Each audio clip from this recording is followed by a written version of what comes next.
귀한진 믿음의 가족 여러분, 오늘도 주님의 말씀 안에서 배움과 성장이 있는 하루가 되시기를 바랍니다.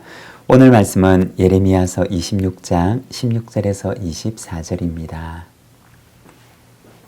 고관들과 모든 백성이 제사장들과 선지자들에게 이르되 이 사람이 우리 하나님 여호와의 이름으로 우리에게 말하였으니 죽일 만한 이유가 없느니라.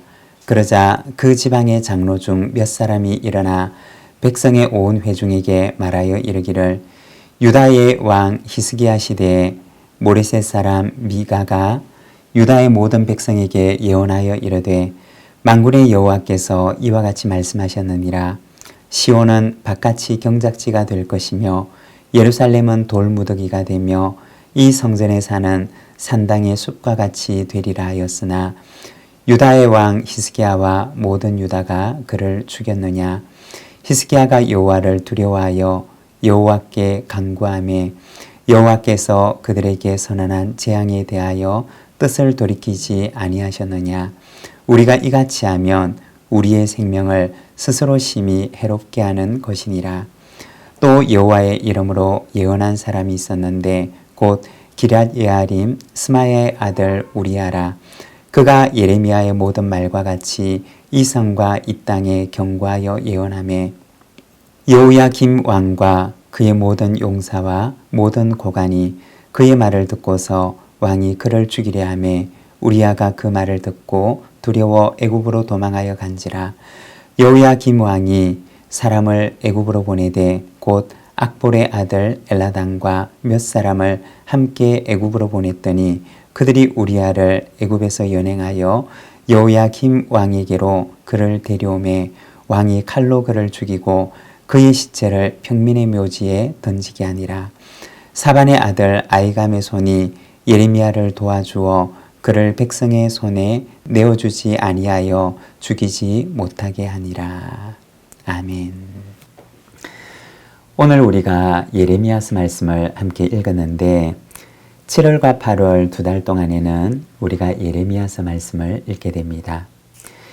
예레미야서는 사실 우리가 읽기에 조금 힘이 들 수도 있습니다. 다른 성경에 비해서 선지서 말씀들이 이해하기가 조금 어려운 것이 사실입니다.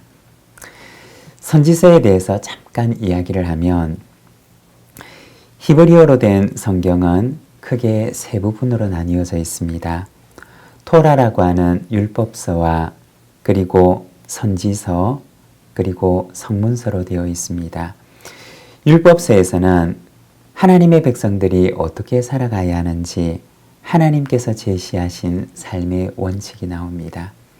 그리고 성문서에서는 하나님을 경외하며 살아가는 일상의 삶에 대해서 말을 합니다.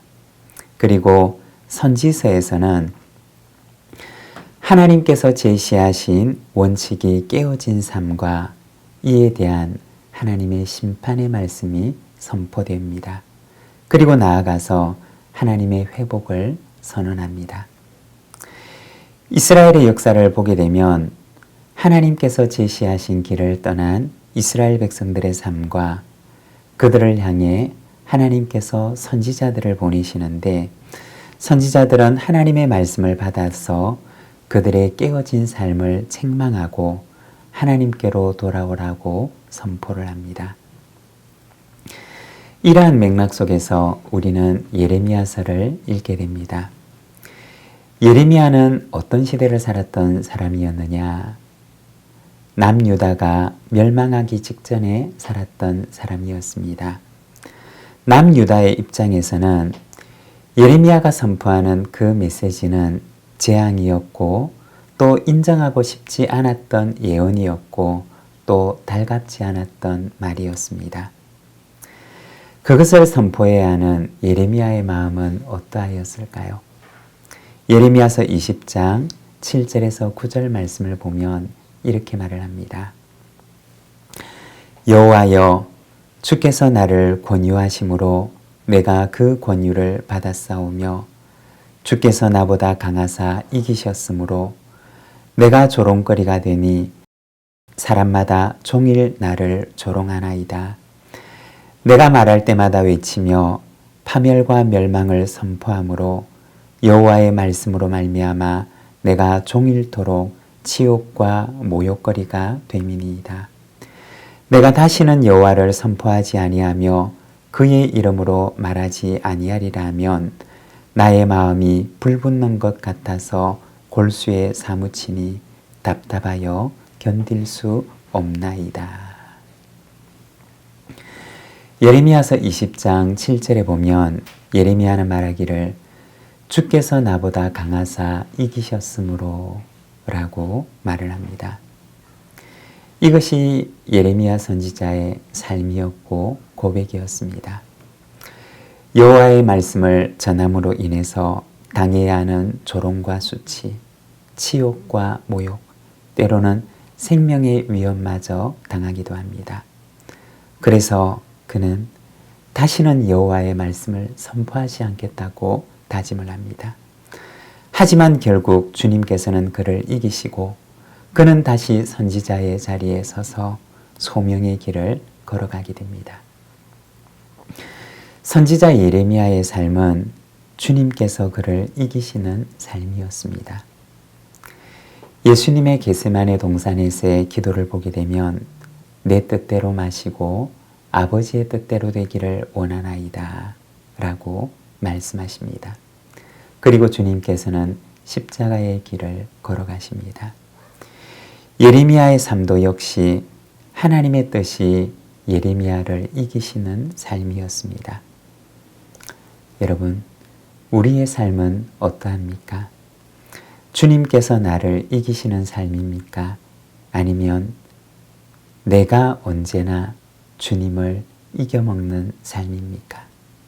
여러분, 주님의 삶처럼 그리고 예레미야의 삶과 같이 주께서 나를 이기시는 삶을 살아가며 주님의 뜻이 나의 삶 속에 온전히 이루어지게 되기를 소망합니다.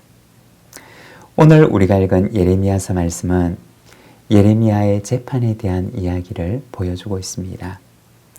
이 재판의 이유는 그가 성전에 대한 하나님의 심판을 선언했기 때문이었습니다. 여기에 보면 예레미야를 고소하는 사람들도 있고 또 예레미야를 변호하는 사람들도 있습니다. 그리고 오늘 말씀에 보면 두 왕의 모습을 보여주는데 히스기야라고 하는 왕은 하나님의 말씀을 전하는 모레셋 사람 미가의 예언을 듣고서 하나님을 두려워하여 회개하게 됩니다. 어떻게 되었을까요? 하나님께서는 선지자를 통하여 말씀하신 그 심판의 뜻을 돌이키시고 심판을 유보하십니다. 그런데 히스기야 시대로부터 100년이 지난 예레미야가 살아가던 시대에 여호야김 왕이 다스리는데 그는 히스기야 왕과는 전혀 다른 태도를 보입니다. 심판을 선언하는 선지자들을 살해하는 것을 보여줍니다. 예레미야 선지자는 가까스로 목숨을 건지게 되었지만 같은 심판을 선포했던 다른 선지자는 죽임을 당하게 되었습니다. 심판을 향해서 나아가는 그 시대의 모습을 보여주는 것입니다. 여러분, 히스기야가 가지고 있었던 하나님을 두려워하는 마음이라고 하는 것은 무엇일까요? 그것은 하나님을 경외하는 마음과 그리고 자기를 돌아보는 마음입니다.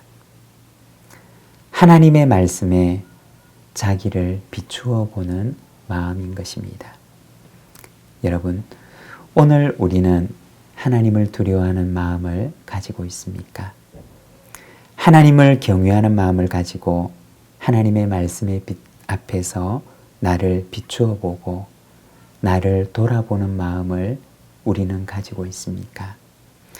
오늘도 하나님을 두려워하는 마음을 가지고 겸손히 나를 돌아보며 오늘도 빛 대신 주님의 말씀의 빛 아래에서 주님과 함께 동행하는 삶을 살아가는 저와 여러분의 삶이 되시기를 바랍니다. 기도하겠습니다. 하나님 아버지 은혜를 감사합니다. 오늘 우리가 주님의 말씀을 바라봅니다. 주님의 심판의 말씀을 듣고 회개하였던 히스기야 왕과 그리고 동일한 심판의 말씀을 듣고 하나님의 말씀을 전하는 선지자를 거절하고 살해하는 여호야김 왕의 모습을 바라봅니다. 주님이여, 오늘도 우리의 마음 가운데 하나님을 두려워하는 마음을 주시고 주님의 말씀에 나를 비추어 보고 나를 돌아보며 다시 하나님께로 돌아가는 삶을 살아갈 수 있도록 인도하여 주시기를 원합니다. 주님, 이 하루를 주께 의탁합니다. 오늘도 주님과 함께 동행하며 주님께서 나를 이기심으로 나의 삶 속에 하나님의 뜻이 이루어지는 삶을 살아가게 하여 주시옵소서. 예수님의 이름으로 기도드립니다. 아멘.